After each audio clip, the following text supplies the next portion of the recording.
I get a lot of questions on early extension or lack of rotation, and sometimes that's linked with people asking about, like, how do I get more club head speed, how do I make my swing more efficient, or I feel like I'm off balance sometimes. These are all linked. I'll show you how.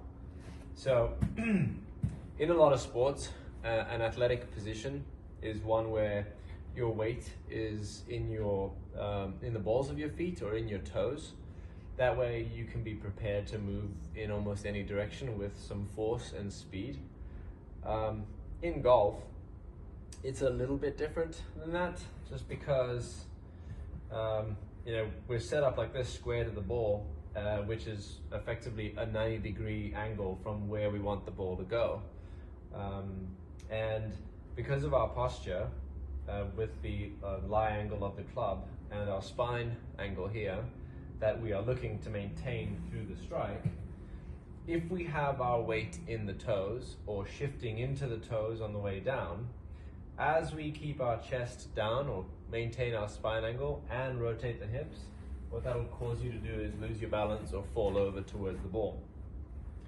One of the ways to avoid falling over once your weight moves into your toes is, as your weight moves into your toes, the chest comes up for balance, and then you can finish the swing quote unquote balanced, but as you'll see in the angles, it's definitely one where the hips move forward and the chest and head come up and back, and then you're in that early extension position of standing straight up and losing your spine angle.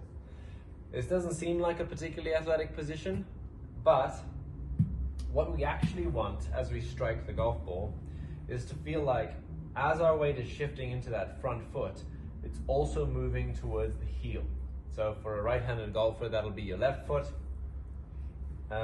And what we want to try and do is we want to try and feel like the weight is not going into the left toes at all as we transition down into the downswing and through the ball. So a good drill for this would be in your setup, and then you're going to take the club back to about hip high, pause there for a second, lift up the toes, keep the toes up on your front foot, your left foot, and then while the toes are up off the ground, rotate through, putting the weight on that left heel, keep the toes up off the ground.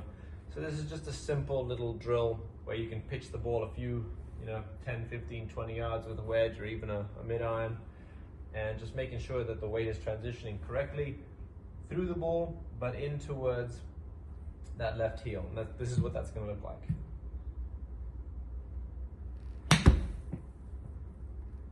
This way, when you rotate through the ball and your hips are rotated open, you're encouraged to keep that spine angle for balance, right? So if I put my weight in my left heel as I rotate down and I allow my left toes to come up off the ground, then I stand up with my chest, I'm going to fall over backwards. That's the opposite. So what will happen is it actually encourages you to keep your spine angle while you rotate your hips to stay balanced.